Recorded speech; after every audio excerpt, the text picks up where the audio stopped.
మీరు ఎందుకు నిలిచి ఆకాశం వైపు చూచుచున్నారు? మీ వద్ద నుండి పరలోకమునకు చేర్చుకొనబడిన యేసే ఏ రీతిగా పరలోకమునకు వెళ్ళుట మీరు చూచితిరో ఆ రీతిగానే ఆయన తిరిగి వచ్చునని వారితో చెప్పాను. దేవునికి స్తోత్రం, హల్లెలూయా. ఆయన ఏ రీతిగా పరలోకమునకు వెళ్ళెనో ఆ రీతిగానే యేసయ్య తిరిగి వస్తాడు. మరి ఇంకేమంటున్నాడు? ఆయన తిరిగి వచ్చును. మరి యోహాను సువార్త 14:13 అంటే నేను మరలా వచ్చిందని యేసు వారితో చెప్పాను. నేను మళ్ళీ వస్తా. ఇంకేమంటున్నాడు? తన ప్రజలను తీసుకొని వెళ్ళటకు ఆయన మరలా వచ్చును. ఆయన ప్రజలమైన మనల్ని తీసుకొని పోవడానికి ఆయన మరలా వస్తాడని 1 తెస్సలోనికీయులకు రాసిన పత్రిక 4వ అధ్యాయము 13 నుంచి 18వ వచనం వరకు. హల్లెలూయా. చూడండి, ప్రకటన గ్రంథం 1వ అధ్యాయము 7వ వచనంలో అంటాడు, యేసు మరలా వచ్చినప్పుడు ప్రతి నేత్రమును ఆయనను చూచును. ప్రతి నేత్రం చూస్తుందట. హల్లెలూయా. గట్టిగా చెప్తాము, హల్లెలూయా. ఆయన తన కొరకు కనిపెట్టుకుని వారిని రక్షణ నిమిత్తం ఆయన రెండవసారి ప్రత్యక్షమగును. ఆయన కొరకు కనిపెట్టుకుని ఎవరైతే ఉన్నారో వారి కొరకు ఆయన రెండవసారి మరలా ప్రత్యక్షమగును. హల్లెలూయా. కాబట్టి నేను అనుకున్నాను, మనము ఊరికి ఎదురు చూస్తాము కదా. ఈ ఎదురు చూపులో ఇక్కడ ఆయన మరలా వచ్చినను నిరీక్షణ కలిగి ఉన్న మనము ఏమి చేయాలి? ఈరోజు మనం నేర్చుకునే అంశం. ఆయన మరలా వచ్చునను నిరీక్షణ కలిగి ఉన్న మనము ఏం చేయాలి? నువ్వు ఒక నిరీక్షణతో ఉన్నావు, నువ్వు ఒక ఆశతో ఉన్నావు, నువ్వు ఒక ఆశతో ఎదురు చూస్తున్నా, నువ్వు ఏం చేయాలి చెప్పండి. యేసుప్రభు అయితే వస్తానన్నవాడు రాక తప్పడు, వస్తాడు. బైబిల్లో చెప్పిన రీతిగానే వస్తాడు. దాన్ని రెండవ రాకడా అని మనం అంటాము. ఆయన అంటున్నాడు, గలిలయ మనుషులారా మీరు ఎందుకు తేరి ఆకాశం వైపు ఎందుకు చూస్తున్నారు? ఆయన ఏ రీతిగా వెళ్తున్నాడు ఆ రీతిగానే వస్తాడు.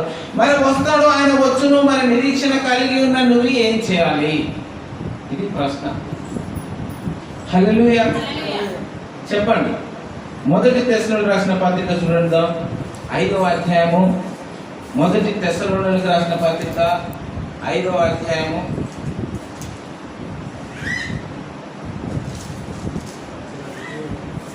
తీసారా? 5వ అధ్యాయం 6వ వచనం.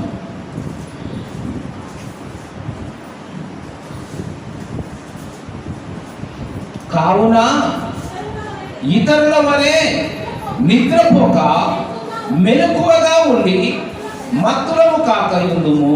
హల్లెలూయా. ఏమంటున్నాడండి? తెస్సలోనికీయులకు రాసిన పత్రిక 5వ అధ్యాయం 6వ వచనం అంటున్నాడు, కావున ఇతరుల వలె నిద్రపోక మెలకువగా ఉండి మత్తులము కాక యుందుము. హల్లెలూయా. మరి మత్తులము కాక యుందుము అంటే ఒకవేళ మనం తాగబోతులమా, నిద్రపోతులమా, లేదా మనం పని చేయడం లేదా, లేదా మనం గుడికి రావడం లేదా, లేదా మనం పాటలు పాడడం లేదా? ఎందుకు మనం మత్తులుగా ఉంచున్నాము అని అంటే, మనము నిద్రపోక మత్తులమై ఉండక మెలకువగా ఉండవల్లని. మెలకువ. అందుకనే బుద్ధిగల కన్యకలు ఉన్నారట, బుద్ధి లేని కన్యకలు ఉన్నారట. అంటే బుద్ధి గల వారు ఏం చేశారట? సిద్ధంగా ఉన్నారట. హల్లెలూయా. ఎప్పుడు పడితే అప్పుడు మనం అనుకుంటాం కదా, ఇక మనం చేసుకోవడం నమ్ముకునేది దండగే కావచ్చు.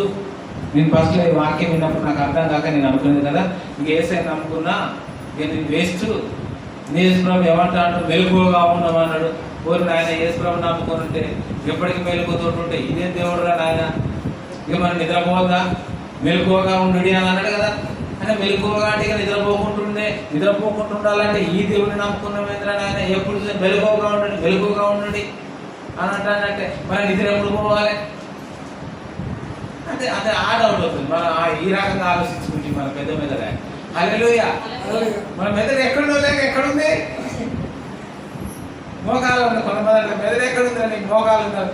అర్థం చేసుకోకపోతే మోకాలనే ఉన్నది అనుకోవాలి. అర్థం చేసుకుంటే ఆ మెదడు కాడ ఉంది అనుకోవాలనుకోండి. నిద్రపోక మత్తులమై ఉండక మెలకువగా ఉండాలట. ఎందుకు మెలకువగా ఉండాలి అంటే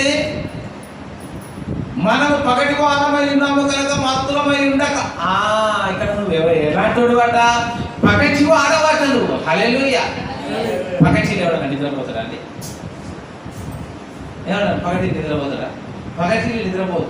పగటి వారమై ఉన్నాము కనుక మత్తులమై ఉండక విశ్వాస ప్రేమను కవచము నిరీక్షణను శిరస్నానమును ధరించుకున్నాము. ఎందుకనగా మన ప్రభువైన యేసుక్రీస్తు ద్వారా రక్షణ పొందుటకే దేవుడు మనల్ని నియమించను, కానీ ఉగ్రత పాల్గొనకు నియమింపలేదు. నువ్వు రక్షణ పొందుకోవడానికి నిన్ను ఏర్పాటు చేసుకున్నాడు, కానీ నువ్వు ఒక ఉగ్రతలోనికి వెళ్ళిపోవడానికి నీకు దేవుడు నిన్ను ఇయ్యలే అనుకున్నాడు. నిద్రపోక మత్తులమై ఉండగా మెలకువగా ఉందాం.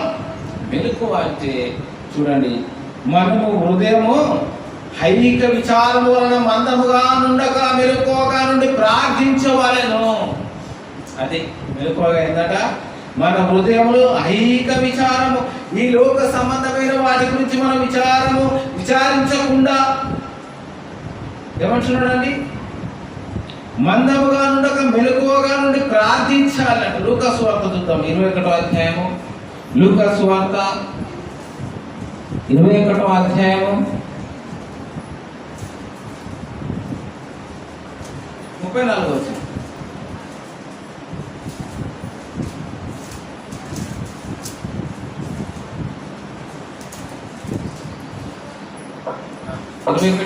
చూడండి, మీ హృదయములు ఒకవేళ తిండి వలనను మత్తు వలనను ఐహిక విచారము వలనను మందముగా ఉన్నందున ఆ దినము అకస్మాత్తుగా నీ మీదికి ఉరి వచ్చినట్లు రాకుండా మీ విషయం మీరు జాగ్రత్తగా ఉండుడి.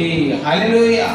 మీ హృదయంలో ఒకవేళ తిండి వలనను మత్తు వలనను ఐహిక తిని హాయిగా వండుకొని లేకపోతే మత్తుతో వండుకుంటూ ఈ లోకంలో ఉన్న విచారాలన్నీ మన మీద వేసుకొని, మా ఇంట్లో ఒకరు ఉన్నారు, ప్రపంచంలో ఉన్నదంతా ఆమె మీద వేసుకుంటుంది.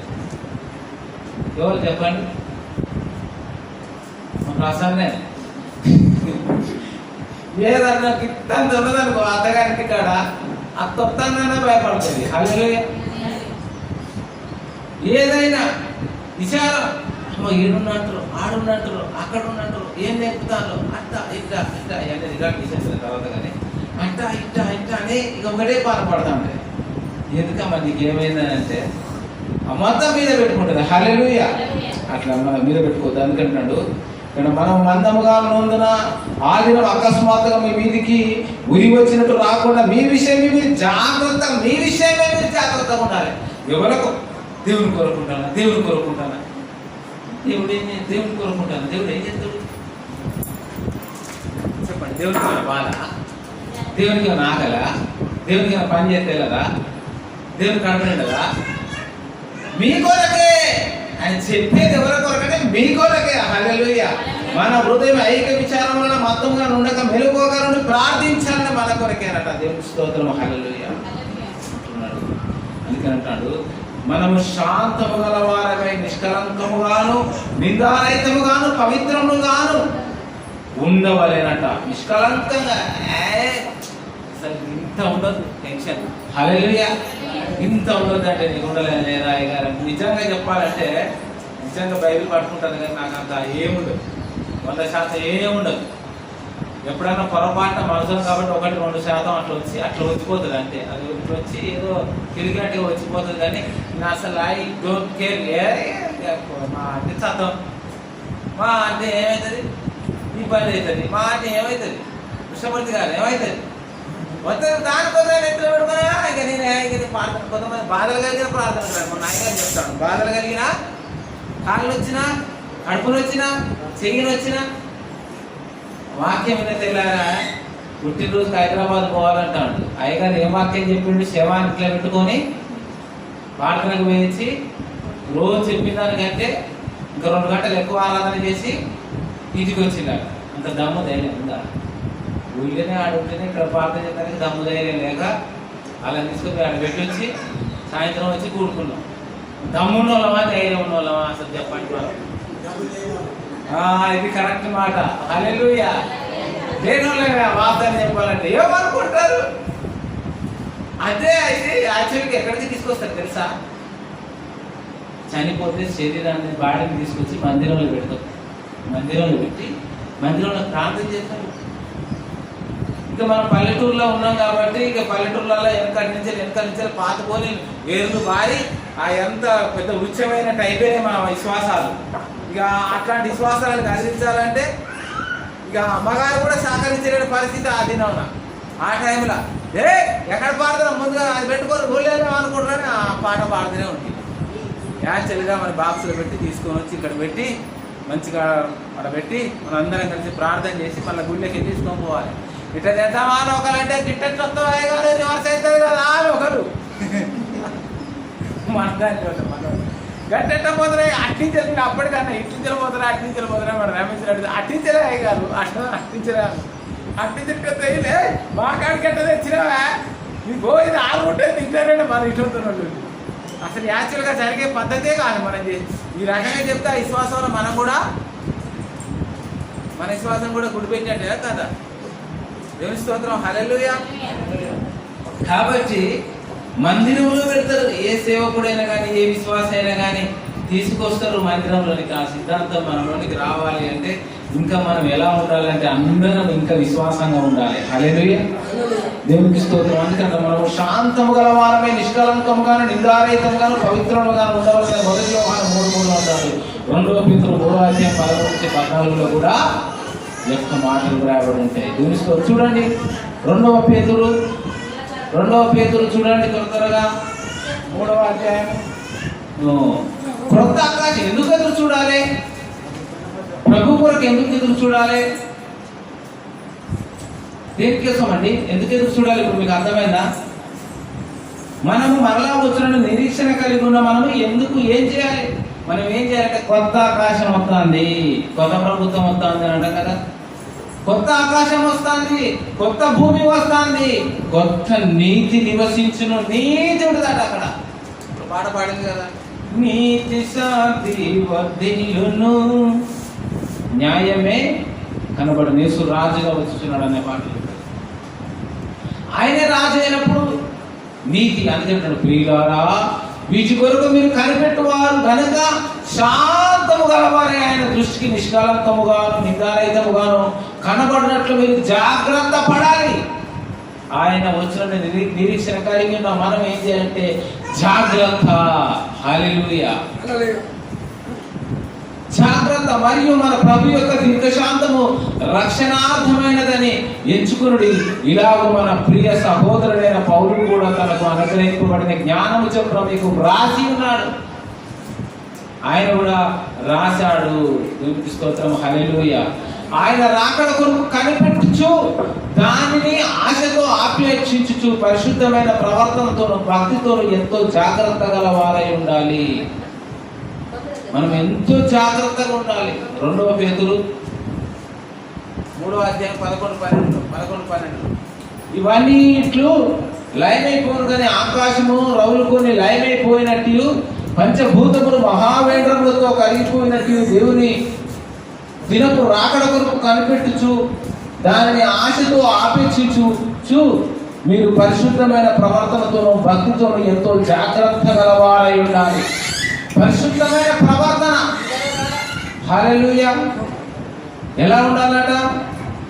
పరిశుద్ధమైన ప్రవర్తనతో మనము కలిగి ఉండాలి. దేవునికి స్తోత్రం. హల్లెలూయా. చూడండి ఇంకొకటి, ప్రతి ఒక్కరూ ఆయన కొరకు సిద్ధపడులాగున అందరి రక్షణ మార్గము ప్రకటింపవలెను. హల్లెలూయా. తొందరగా ముగిస్తా. మీరు కొంచెం అల్లరి చేయకండి. చిన్నపిల్లలని ఎవరి తల్లిదండ్రులు ఎవరి తల్లి వాళ్ళకే బాధ్యురాలు. ఒకరిని ఎత్తుకొని ఆపాలని వాళ్ళ మీద కసుపుసులు అడగండి. ఎవరి పిల్లకు వారి తల్లే బాధ్యురాలు. మీద పడ్డా పట్టుకోవాల్సిన బాధ్యత తల్లిది. హల్లెలూయా, దేవునికి స్తోత్రం. హల్లెలూయా. అయితే నీవు మరలా ఆయన వచ్చిన నిరీక్షణ కలిగి ఉన్న మనం ఏం చేయాలంటే, రోమీయులకు రాసిన పత్రిక చూద్దాం, 14వ అధ్యాయము.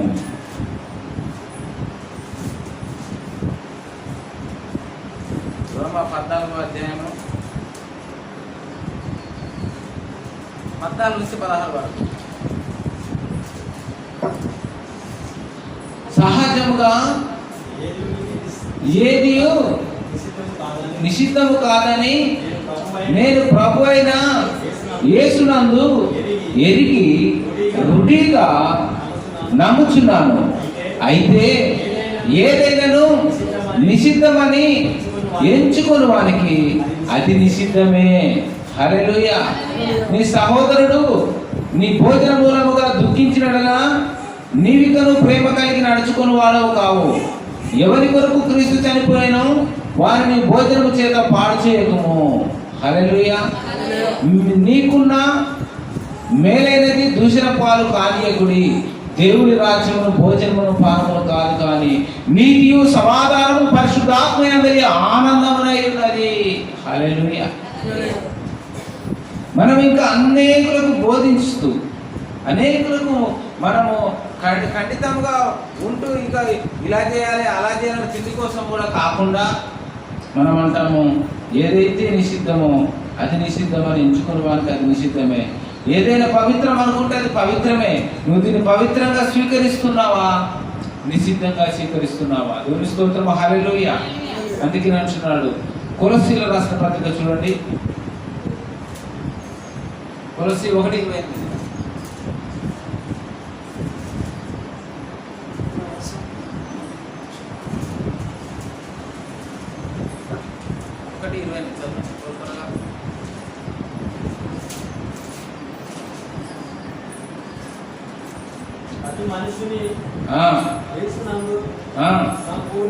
సంపూర్ణంగా చేసి ఆయన ఎదుట ఒకసారి అందరూ నాకు గట్టిగా హల్లెలూయా, హల్లెలూయా. ఆయన వచ్చునని నిరీక్షణ కలిగి ఉన్న నీవు, యేసు ప్రభు వస్తాడని తెలిసిన నీవు ఏం చేయాలంటే ప్రతి మనుషుని క్రీస్తునందు సంపూర్ణునిగా చేసి, ఎట్లా చేయాలట? క్రీస్తులో సంపూర్ణునిగా చేయాలట. ఇంకేమంటున్నాడు?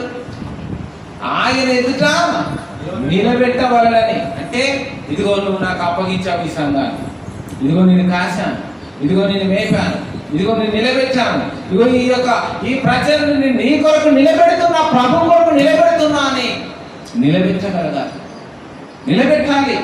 అందుకని ప్రతి మనిషిని క్రీస్తునందు సంపూర్ణంగా చేసి ఆయన ఎదుట నిలబెట్టవాలని సమస్త విధములైన జ్ఞానముతో మేము ప్రతి మనిషికి, మాకున్నటువంటి జ్ఞానము, సమస్త విధములైన జ్ఞానముతో మేము ప్రతి మనుషునికి బుద్ధి చెప్పుచు, ప్రతి మనుషునికి బోధించుచు, ఎవరైనా తప్పు చేస్తే వాళ్ళని హెచ్చరిస్తూ, వాళ్ళని బోధిస్తూ, వాళ్ళకి బుద్ధి చెబుతూ, ఇంకేమంటున్నాడండి?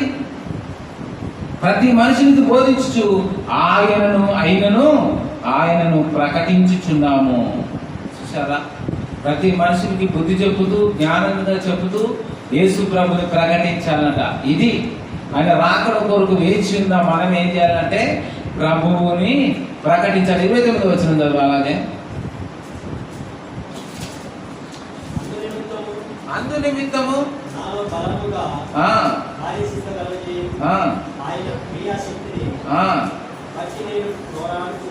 ఆయన క్రియాశక్తిని బట్టి నేను పోరాడుచు ప్రయాసపడుచున్నాను. నా కష్టం, నా బాధ, నాకు ఉన్నటువంటి తలాంత ఏంటంటే మీరు ప్రభువులో నిలబడాలి, మీరు ప్రభువులో నిలిచి ఉండాలి, మీరు ప్రభువు కొరకు నీతిగా ఉండాలి, ప్రభు కొరకు సమాధానంగా ఉండాలి, శాంతిగా ఉండాలి, రక్షణ కలిగి ఉండాలి. అనేకుల రక్షణలోనికి మనం తీసుకొని రావాలి. అందుకని అంటున్నాడు. ఇంకా తీతుకు రాసిన పత్రిక చూడండి, తీతుకు 2వ అధ్యాయము 11 నుంచి 12 వరకు చూస్తున్నాం. తీతుకు రాసిన పత్రిక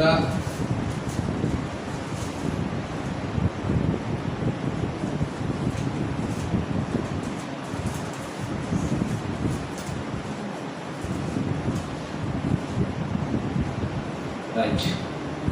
తీతుకు రాసిన పత్రిక 2వ అధ్యాయము 11 నుంచి 13 వరకు. ఏలైనగా సమస్త మనుషులకును రక్షణ కరమైన దేవుని కృప ప్రత్యక్షమై మనము భక్తిహీనతను ఇహలోక సంబంధమైన దురాశలను విసర్జించి శుభప్రదమైన నిరీక్షణ నిమిత్తము అనగా మహాదేవుడును మన రక్షకుడైన యేసుక్రీస్తు యొక్క మహిమ యొక్క ప్రత్యక్షత కొరకు ఎదురు చూచుచు ఈ లోకంలో స్వస్థ బుద్ధితోనూ నీతితోనూ భక్తితోనూ బ్రతుకుచుండవాలని మనకు బోధించుచున్నది. ఆయన ఎదుర్కోవాలంటే మామూలు విషయం కాదండి. ఆయన ఎదుర్కోవాలంటే ఇట్లా ఉండాలి. నువ్వు ఆయన వచ్చు వరకు నువ్వు నిరీక్షణ కలిగిన నువ్వు ఏం చేయాలంటే ఇవన్నీ మనం చేసుకుంటూ వెళ్ళిపోవాలి. భక్తితో ఉండాలి, నీతిగా ఉండాలి, యథార్థంగా ఉండాలి, ఎదురు చూడాలి, ఆగుబోతులం కాకుండా, తిండిబోతులం కాకుండా, నిద్రమత్తు కాకుండా. దేవుని స్తోత్రం, హల్లెలూయా. అందుకే అంటాడు ఆయన ఎట్లా ఎందుకు వస్తాడు అంటే వస్తాడు. వస్తున్న నీవు ఆయన వచ్చినప్పుడు ఆమె నీకు ఏం చేయనన్నాడు? సరే ఇదంతా విన్నావు. యేసు ప్రభు వస్తాడు, నీకేం చేస్తాడు? ఇప్పుడు నిరీక్షణ కలిగి ఉన్న మనం ఆయన కొరకు మనం ఏం చేయాలని నేర్చుకున్నాం. నీకేం చేస్తాడు చెప్పండి? ఇక చెప్పాలి. ఇంత విన్నారు కదా. మీకేం చేస్తాడు? యేసు ప్రభు వస్తాడు, 2వ రాకడలో ఉంటాము, పాల్గొంటాము. నీకేమొస్తుందని ఉంటానో ఎందుకుంటానో అడుగుతాడు. ఏముందని నమ్ముకున్నావు అమ్మా? రోగం అట్లనే ఉన్నది, ఇల్లు కట్టలేదు, నీకు నీ పరిస్థితులు కూడా బాగలేదు, నీకెందుకమ్మా దేవుడు అని అడుగుతారు. వాళ్ళని వచ్చి అడుగుతలేదమ్మా? ఇప్పుడు మనం విన్నాం బర్రె భక్తి అట. దేనికోసం నమ్ముకుందట ఆమె? బర్రె పాలిచ్చినప్పుడు మంచిదంట. బర్రె తడితే నల్ల బైబిల్, తెల్ల మంచి ఎర్ర బైబిల్ ఎత్తి అయ్యగారు మన అయ్యగారు మొఖాన్ని కొట్టిందంట బైబిల్, నీ బైబిల్ వాడు. బర్రె చచ్చిపోగానే ఈయన భక్తి చచ్చిపోయిందట. హల్లెలూయా. అందుకనే అంటాడు శాంతమ్మ భక్తి అంటే పిడకల భక్తి, బర్రె భక్తి ఎన్ని చెప్పిండండి. నిజంగా అమ్మ చెప్తాడు, ఏమో గుర్తు గుర్తుతాడు వాక్యంతో మన హల్లెలూయా అనిపించింది. మనం సీరియస్గా చెప్తే ఎట్లుంటది? సంగతి చెప్తా వటలు దొరికితే నన్ను కొట్టాలని కూడా ఉంటుంది. హల్లెలూయా. ఎందుకంటే ఉన్నమాట మాట్లాడితే ఎక్కడ ఉండాలంట? ఎక్కడన్నా ఊరు బయటనే ఉంటున్నాను. హల్లెలూయా. అందుకంటే క్రీస్తుడు మరలా వచ్చినప్పుడు ఆయన ఏమి చేయనై ఉన్నాడు, ఆయన నీకు ఏం చేస్తాడు? హల్లెలూయా. ఆయన వచ్చినప్పుడు నీకు ఏం జరుగుతుంది అంటే ఫస్ట్ ఆయన మృతులను లేపును. హల్లెలూయా. ప్రభువునందు నిరీక్షణ కలిగిన నీవు, చనిపోయిన నీవు, సమాధిలో ఉన్న నీవు మొట్టమొదటిసారిగా లేస్తావు అని యోహాను సువార్త 5వ అధ్యాయము 28వ వచనంలో ఉన్నది. ఆయననే ఏం చేస్తాడ? ఆయన మృతులను లేపును. స్టార్టింగ్ యేసు ప్రభు రాగానే ఆయన చేసే కార్యం ఏంటంటే చచ్చినోని లేపుతాడు ముందుగా. హల్లెలూయా. ఆయన ఈ లోకంలోనికి తీర్పు తీర్చును. మత్తయి సువార్త 25వ అధ్యాయం 31 నుంచి 46 వరకు ఉంటుంది. ఆయన ఏం చేస్తాడంటే తీర్పు తీరుస్తాడు, లోకానికి తీర్పు తీరుస్తాడు. నువ్వు నమ్మినవు, నీకే బాధ లేదు, చనిపోయినా బాధ లేదు, బ్రతుకున్నా బాధ లేదు. దేవుని నమ్ముకుని చచ్చిపోయారంటే చచ్చిపోయారనే ముందు చెప్తాడు. హల్లెలూయా. అపోస్తుల కార్యం 17వ అధ్యాయం 31 వచ్చింది చూడండి. అపోస్తుల కార్యంలో 17:31.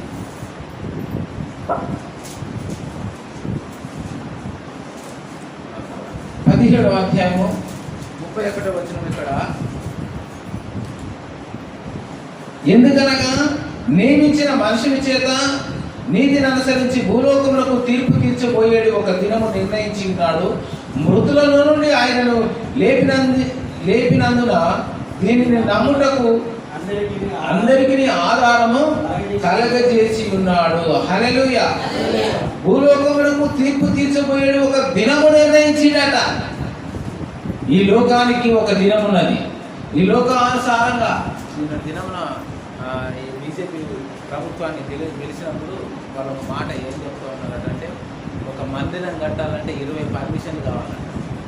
కలెక్టర్ పర్మిషన్, ఇంకోటి పర్మిషన్ అందులో పెట్టింది. చూసి షాక్ అయిపోయినా. ఎందుకంటే 20 పర్మిషన్ లేదు. వేరే రోడ్డు కడితే రోడ్డు మీద కట్టుకున్నాం అని అనేటోడు లేదు. కొన అనేటోడు ఉన్నాడు. అవన్నీ ఎవడన్నా ఎవ్వరు అన్నాడు. కానీ నీవి గిన మందిరం కట్టాలంటే 20 పర్మిషన్లు ఉండాలంటే 25 పేపర్లు నీ దగ్గర ఉండాలి. ఈ పర్మిషన్, ఆ పర్మిషన్, ఈ పర్మిషన్, గ్రౌండ్ పర్మిషన్, ఈ పర్మిషన్, ఆ 20 అట. ఇంకా రానున్న రోజులు ఇంకెట్లా చూడండి.